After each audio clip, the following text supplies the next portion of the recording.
Every word you utter should be potent with soul vibration. A man's words are lifeless if he fails to impregnate them with spiritual force.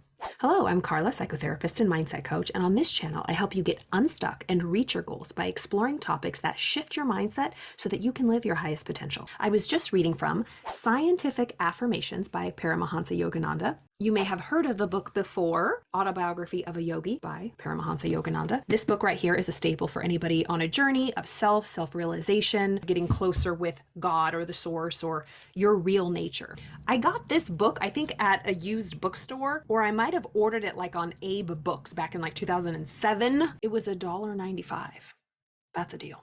But it was about 100 years ago in 1920 that he came over to the United States and brought the practice of yoga, Kriya Yoga, to the United States, made it very popular. He founded the Self-Realization Fellowship. There are 2 locations in Los Angeles, California, both on Sunset Boulevard. One is a little more east towards Dodger Stadium. One is a little more west in the Pacific Palisades, I believe, on Sunset Boulevard as well. 2 very different areas. I remember going to the one on Sunset East, I think when I was about 26 years old, around the same time I heard about this book and began reading it. I was exploring, and I'm still exploring. I don't think I'll ever stop exploring my inner world, my connection with life, with God, how I understand God. And I remember I went to one of the services, and it was in a small room, and I think they were playing an accordion or one of those, I don't know if it's called an accordion or one of those boxes. I'm ignorant when it comes to instruments. It was a very interesting experience, but just being on the property was very peaceful. But I think the location on the Palisade side, the west side, is a bigger property, I believe, and I think it has like meditation gardens and you can visit it, and there's like fountains and water. I think so.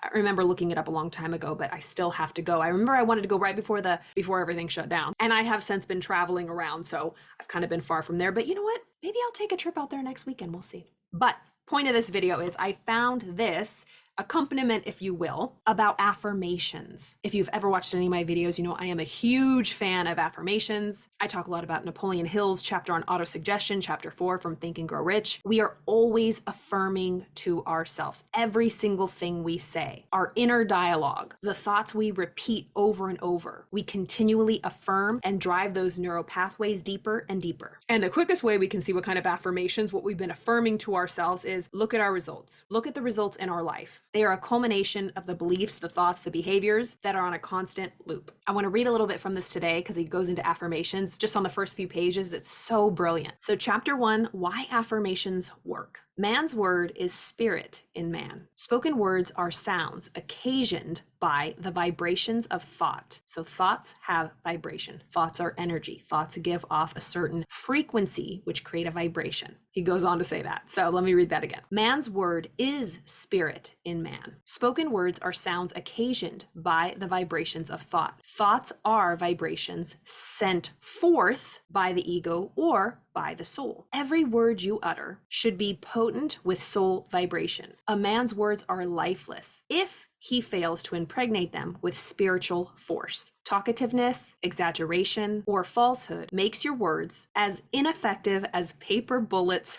from a toy gun. The speech and prayers of garrulous or inaccurate persons are unlikely to produce beneficial changes in the order of things. Man's words should represent not only the truth, but also his definite understanding and realization. Speech without soul force is like husks without corn. I love that. I use the analogy a lot of thoughts are like currency. They are money. They truly are a unit of power. Well, like money is a unit of power. So are we spending our thoughts or are we investing in our thoughts?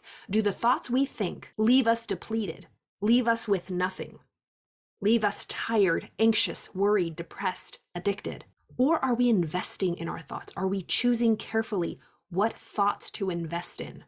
Are we getting a return on those thoughts? Return meaning peace of mind, calm, centeredness, balance, healthy relationships, healthy communication. So I think he's using either we can fill the power of our words with either the ego or the lower self or fear, or the soul, the higher self, spirit, love. And remember, it takes no work to live from fear, to spend thoughts. They're like weeds. Your mind is a garden. Your thoughts are seeds. You can grow flowers or you can grow weeds. What is growing in the garden of your mind? Every single thought is either a weed seed or a flower seed. It will either produce beautiful fruit or it will strangle you and leave your inner life desolate, dark, dumpy, and feeling like crap. And it's okay. It's not an attack or a judgment on ourselves. Let's be gentle. Remember self-compassion, because we have been programmed. It is all around us. People get paid a lot to continue to pump weed seeds at us from every angle because it keeps us in discord. It keeps us always wanting and grabbing, arguing. That's what sells, because that's what gets attention, because that's what's loud. Peace is quiet. Peace does not sell newspapers. I love to share that story of the first day I walked in. I think it was in college, and it was a journalism class, Journalism 101. And the teacher opened it up with, if it bleeds, it leads.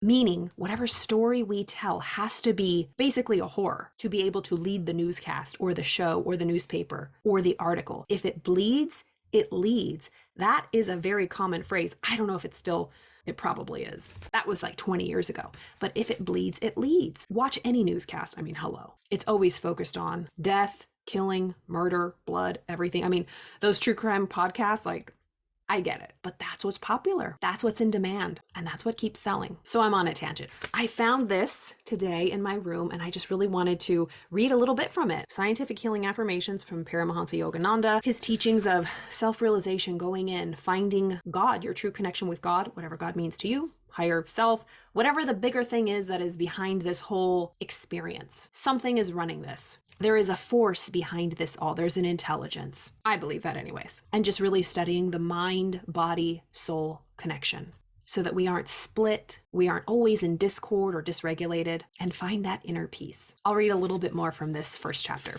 Why affirmations work. Spiritual power in man's word. Words saturated with sincerity, conviction, faith, and intuition are like highly explosive vibration bombs, which, when set off, shatter the rocks of difficulties and create the change desired. Avoid speaking unpleasant words, even if true. Sincere words or affirmations repeated understandingly, feelingly, and willingly are sure to move the omnipresent cosmic vibratory force to render aid in your difficulty. Appeal to that power with infinite confidence. Cast out all doubt. Otherwise, the arrow of your attention will be deflected from its mark. After you have sown in the soil of cosmic consciousness your vibratory prayer seed, do not pluck it out frequently to see whether or not it has germinated. Give the divine forces a chance to work uninterrupted. Oh, this is so good. The whole thing about seeds and your thoughts being seeds and planted in the consciousness, the soil of our mind, goes great with this image that I always use. You've probably seen it before. It represents the mind. We have two parts of our mind. This top part is the conscious thinking part. This is the subconscious or feeling part, or our emotional mind, our heart of hearts. This is our body, which we act from, depending on how we feel. And then we get the results in our life.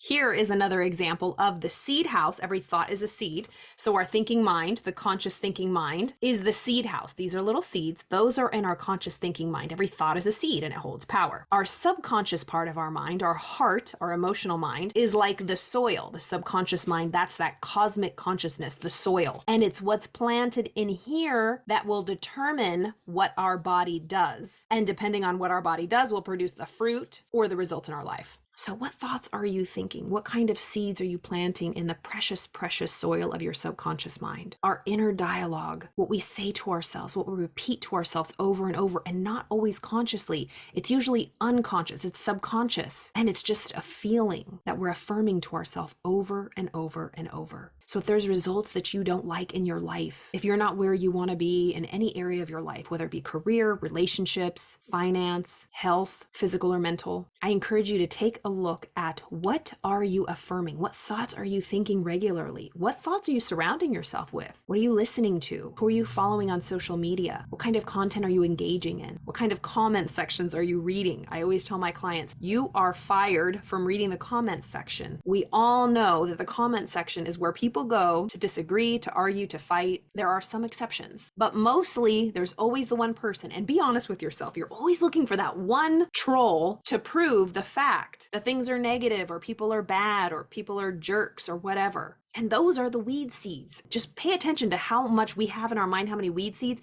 and then how many weed seeds you see in the comment section. But you're not going to be looking at the comment section because you're fired from the comment section. Okay? It brings a lot of peace.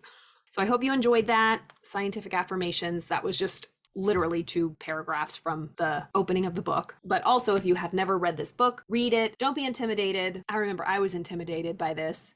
Actually, I think someone told me about it and I was like, what is this? Some like esoteric, like secret society, spiritual yoga meditation book? I mean, this was like 15, 16, 17 years ago. I was just a little baby in Los Angeles, just looking for myself, looking for my soul. But I encourage you just to order it, go into a bookshop, go into a library, rent it from your local library, and just sit down and read it. Don't tell anybody you're reading it. Don't post about it. Just read it and soak it in. Discern for yourself the meaning that it means to you. That's what the spiritual journey is about. A lot of people talk about it. They get into groups, they get into chats. And although that's really great to have a community, I think it also gets our spiritual ego into it a little bit more. So the more you can turn within, take that quiet time to read books like this one or whatever you resonate with. Trust that your inner guidance is leading you to the path that's right for you. Know thyself and you shall know the universe and all the gods. That's always my goal, to study myself, to know myself better every single day, and that leads to confidence, self-esteem, and peace of mind. I hope you enjoyed that. As always, you can always reach out to me, comments, email, connect with me on Instagram. I'm always happy to help. Until next time, have a wonderful week.